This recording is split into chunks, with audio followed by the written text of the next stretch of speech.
பல்வேறு குற்றங்களை செய்து காவல்துறையால் கைது செய்யப்பட்டு சிறைச்சாலையில் அடைக்கப்பட்டுள்ள சிறை கைதிகள் ஆண்டவராகி இயேசு கிறிஸ்துவை தங்களின் சொந்த இரட்சகராக ஏற்றுக்கொண்டு நல்வழியில் வர வேண்டும் என்ற ஒரே நோக்கத்தோடு பெண் காவலர் ஒருவர் அவர்களுக்கு முன்பாக நின்று கிறிஸ்தவ பாடலை பாடி சுவிசேஷம் கூறி அவர்களுக்காக ஜெபிக்கும் இந்த காணொளி தற்போது சமூக வலைதளங்களில் வைரலாகி நம்மை மெய்சிலிர்க்க வைக்கிறது.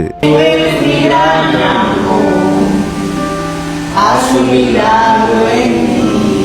Canten conmigo, canten al Señor. Aleluya. Dígale, entra en mi celda en esta mañana, entra en mi vida, toca toda mi estructura, Señor. Aleluya. Y haz un milagro en mí. Como Zaqueo, quiero subir.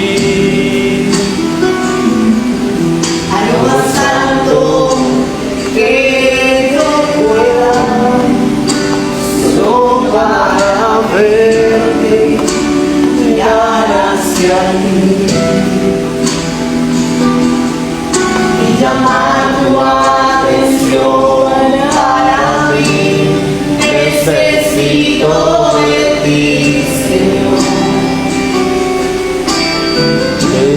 Necesito de ti, oh Padre. Soy pequeño nada más, dame paz, y hago todo para servirte. Entra en mi celda, entra en mi vida, tocaré a mi estructura. சிறைச்சாலையில் ஊழியம் செய்யும் இந்த பெண் காவல் அதிகாரியை தேவன் தாமே ஆசீர்வதிப்பாராக. இந்த காட்சிகளை தவறாமல் உங்கள் நண்பர்கள் அனைவருக்கும் பகிர்ந்து கொள்ளுங்கள். நம் தேவனுடைய நாமம் மகிமையடையட்டும். பிரியமானவர்களே, இந்த தகவலை தவறாமல் உங்கள் நண்பர்களுக்கும் பகிருங்கள். எங்களோடு இணைந்து பயணிக்க இந்த சேனலை சப்ஸ்கிரைப் செய்து கொள்ளுங்கள். தேவன் தாமே உங்களை ஆசீர்வதிப்பாராக. ஆமென்.